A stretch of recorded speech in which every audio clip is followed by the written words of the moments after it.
Hello friends, welcome to my channel Bujjamma kitchen. ఈరోజు మనం మంచి పులుసు చేసుకోబోతున్నాం. అది ఏంటంటే గుడ్లు పులుసు. దానికి కావలసిన పదార్థాలు ఇంకా తయారీ విధానం చూద్దాం. 4 గుడ్లు తీసుకున్నాను.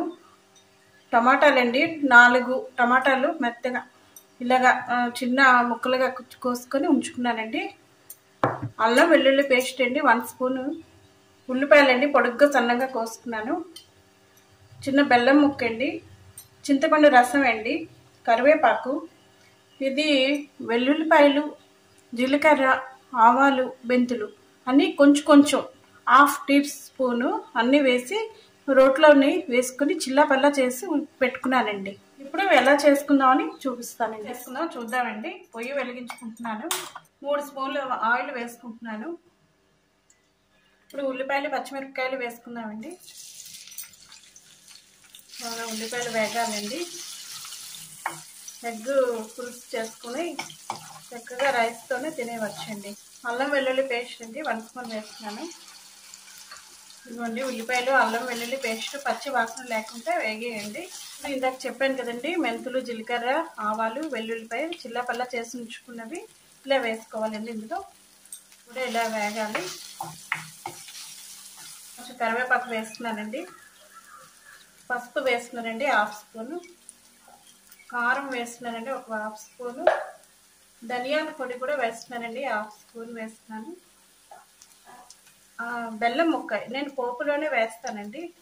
ఇందులో వేగుతుంటుంది, చాలా బాగుంటుంది టేస్ట్. ఇలాగ మసాలాలన్నీ ఇలా వేగాలండి.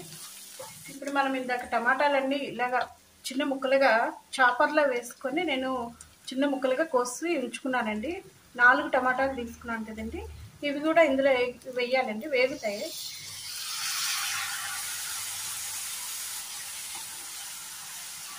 ఇలా కాసేపు మగ్గాలండి. మూత పెట్టుకుందాము. ఇదిగోండి, ఇది ఇలాగ దగ్గరగా మగ్గిపోయిందండి. చూసారా, వాటర్ అంతా పోయింది. ఇప్పుడు మనం ఇలాగా ఇందులో రసాన్ని తీసి ఉంచుకున్నాం కదండి, ఇది ఇలా వేసుకుందాం. ఈ గ్లాస్తో 3 గ్లాసులు వాటర్ వేస్తున్నానండి. ఈ గుడ్లు పులుసు చాలా బాగుంటుందండి. కొత్తిమీర కూడా ఉంటే వేసుకోండి. సాల్ట్ అస్సలు యాడ్ చేయలేదండి, ఇప్పుడే వేసుకుంటున్నాను. సరిపోయినంత సాల్ట్ వేస్తున్నానండి. ఇది కాసేపు ఇలాగా మనం మరగాలండి. ఇది మరిగిపోయింది పులుసు, చూద్దాము. చక్కగా బాగా మరిగిందండి. ఇప్పుడు మనం ఇందులో ఎగ్స్ కొట్టుకోవాలండి. ఇప్పుడు ఇందులో ఎగ్ ఇలా కొట్టుకోవాలండి. ఒక్కొక్క ఎగ్ నెమ్మదిగా కొట్టుకోవాలండి. ఇలా వస్తున్నాయండి పైకి. చక్కగా మంట తగ్గించేసి వేసుకోవాలండి ఒక్కొక్క ఎగ్. కాసేపు అలాగా మరుగుతూ ఉంటుందండి సిమ్లోని. 10 మినిట్స్ ఇలాగ మూత పెడదాం.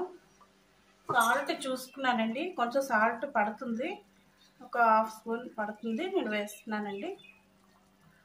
అయిపోయిందండి గుడ్లు పులుసు. ఎంత ఎమ్మీగా గుడ్లు పులుసు చాలా బాగుంటుందండి. మీరు కూడా చేసి చెప్పండి ఎలా వచ్చిందన్నది. ఓకేనండి. అంతేనండి. నా వీడియోని చూస్తున్న వాళ్ళందరూ లైక్ చేయండి, షేర్ చేయండి, సబ్స్క్రైబ్ చేయడం మర్చిపోకండి. ఓకేనండి, బాయ్.